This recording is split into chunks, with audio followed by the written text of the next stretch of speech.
Coach, nice win over Dreer to get the region schedule started, and it's obviously always good to get that first one under your belt. And I know several kids just played really well for you. Let's start with Nick Price on the defensive side of the ball, a cornerback. He did a great job in coverage, but more importantly, he kind of like sealed the corner for you, didn't he? Oh, definitely. Nick is a 3-year starter for us and has played well for us all 3 years, and just a junior. We got him back for another year, but I would rank him up there with some of the best lockdown corners in the state. However, his strength this past week was coming up and stopping the run and keeping Dreer from getting to the edge on us.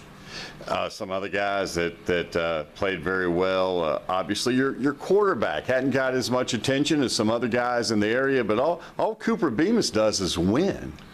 Cooper is definitely a winner. He's been a winner on the B team when he was at quarterback, at JV as a quarterback.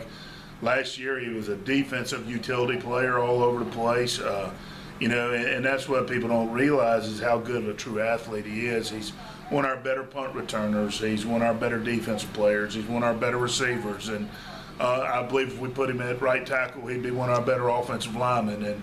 And he keeps his cool. He's very calm out on the field. We're able to execute. He makes good decisions and plays well within his limits.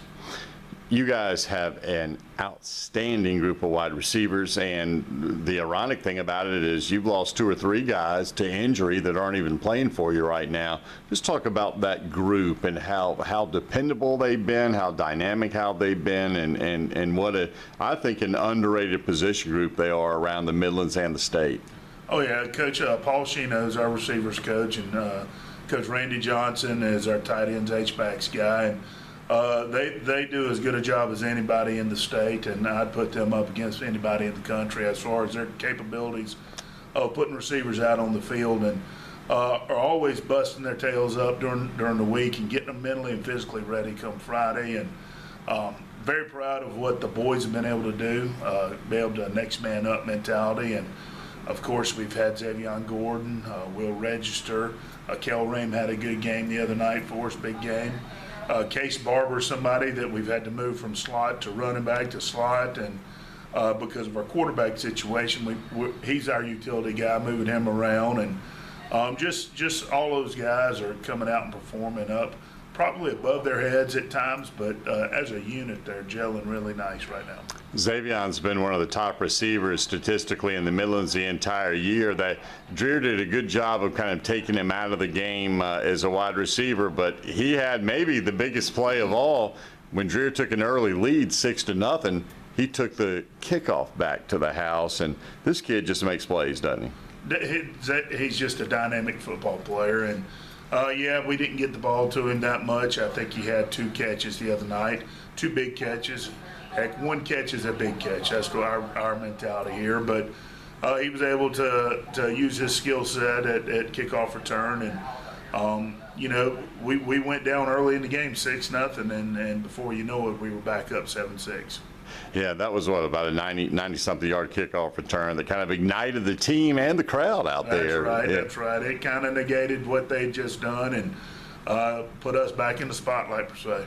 I think something that I'm guessing you were really proud of is in the 4th quarter, I believe Dreer only ran 3 plays offensively the entire quarter, and that's due to an offense that even though you guys aren't tearing it up again statistically running the football, in the 4th quarter, you guys kept the football by just getting first down after first down on the ground.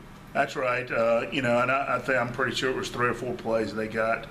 Defensive got in the 4th quarter, but when it counted, we needed Mark Shealy to come through for us, and Mark was able to pound it out with a little help from Cooper Bemis at quarterback, picking up a couple first downs. But we were able to burn off, almost 9 minutes of the ball game to finish the game, and so I was very proud of what we were able to do with our offensive line and our running game late in the 4th quarter.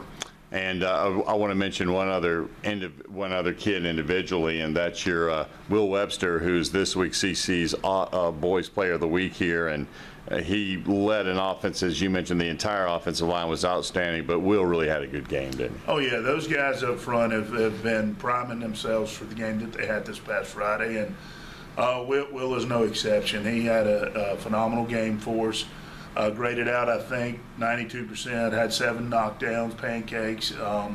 He was on fire the other night and played like his head was on fire, and got a kick out of watching him late in the ball game. He was still playing as intense as he was to start the ball game, and that's what we got to have here in Chapin, guys that are playing four quarters of football.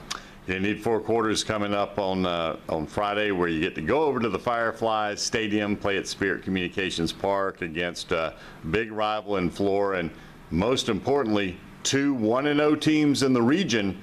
Whoever comes out with the W on Friday is obviously going to be in very good shape. Just talk a little bit about a big game coming up this week.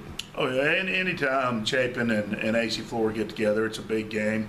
We're both 1-0. Coach Shaw and those guys got a big win last week against Orangeburg-Wilkinson. We coming off the win against Dreher. So you couple that with we're going to both be playing in a neutral stadium per se, and I guess we're looking forward to that. And got a meeting over there tomorrow to see the logistics or the dynamics of the stadium, the layout, and where things are. But we're looking forward to it. Our goal is to be 1-0 at the end of this week, and we'll couple that with last week will put us at 2-0, and then we'll see what happens after that.